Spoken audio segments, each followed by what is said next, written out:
ஐயா, ஜாதியை பற்றி தப்பாக பேசுனா எப்படிங்கய்யா? இல்லை பாப்பா, உன் பையனுக்கு இன்ஜினியரிங் காலேஜ் சீட்டு கட்டு போனீங்க, என்னாச்சு? கிடைக்கலங்கய்யா. ஏன்? உங்கள் ஜாதி பேரில் தானே அந்த காலேஜ் நடக்குது. அந்த காலேஜ் நடத்துகிற நீ ஒரே ஜாதி தானே? ஆமாங்கய்யா. அப்புறம் ஏன் உன் பையனுக்கு சீட்டு இல்லைன்னு சொன்னாங்க? 10 லட்ச ரூபா பணம் கட்ட சொன்னாங்க. உண்மையிலேயே நீ நல்லா இருக்கணும்னு நினச்சிருந்தா உன் பையனுக்கு இலவசமாக சீட்டு கொடுத்துருப்பாங்க. ஆனால் கொடுக்க மாட்டாங்க. ஏன்னா ஜாதி சேவை செய்கிறதுக்காக காலேஜ் கட்டலை, பணம் சம்பாதிக்கிறதுக்காக. உன் தலைவர் நீயும் ஒரே ஜாதி தான். ஆமாங்கய்யா. உன் பையனுக்கு உன் தலைவர் பொண்ணை கேட்டால் கட்டி வைப்பாரா? செருப்பால் அடிப்பாருங்கய்யா. அதான் உண்மை.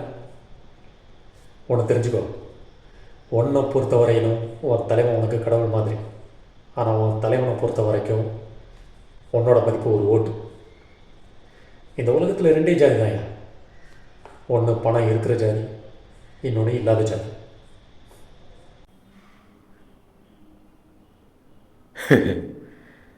உங்களை இன்னும் சந்தோஷப்படுத்தணுமா? நல்ல பாட்டு பாடுவா? நீங்க பாடுங்க தம்பி, நல்லா பாடுங்க.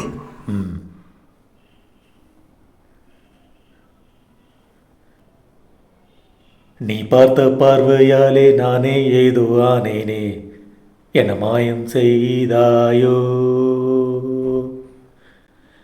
நீ போகும் பாதையாலே என் மனசும் வருகிறதே, என்ன மாயம் செய்தாயோ.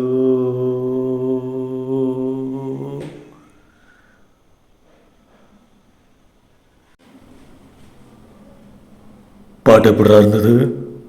பாட்டு நல்லா இருந்துச்சுண்ணே, சூப்பரா இருந்துச்சுண்ணே. நல்லா தானே பாடுறீங்க. எப்படி இருந்தாலும் பாடுவேன்.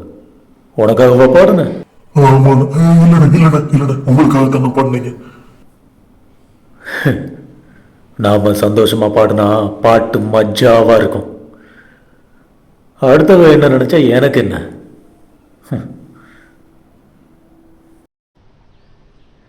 என்ன நீங்கள் எதுக்கு எடுத்தாலும் கேமரா, ஃபேஸ்புக்கு, மெசேஜுன்னு இந்த டெக்னாலஜினால் எல்லாரும் கிட்ட வரதை நினச்சிட்டு தூரமாக போயிட்டுருக்கீங்க. யாரும் மூஞ்ச பார்த்தே பேசுறது இல்லையாடா?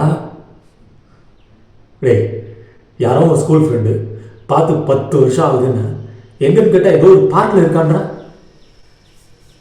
நாமெல்லாம் ஸ்கூல் படிக்கும்போது காலையில் 7 மணிக்கு கிரிக்கெட்னா 7 மணிக்கு கிரவுண்டில் இருப்போம்ல. 1:30 மணிக்கு போய் கிரவுண்டை ரெடி பண்ண. இப்போ என்னன்னா ரீச் தான் மச்சான், வேற யாருடைய மச்சான், கேன்சல் தான் மச்சான், வாட்ஸ்அப்லேயே எல்லாரும் பேசிகிட்டு இருக்கீங்க. ஏப்பா ஹேக்கரு, ஃபேஸ்புக்கில் உனக்கு எத்தனை ஃபாலோவர்ஸ் இருக்காங்க? 5000 ஃபாலோவர்ஸ் இருக்காங்க.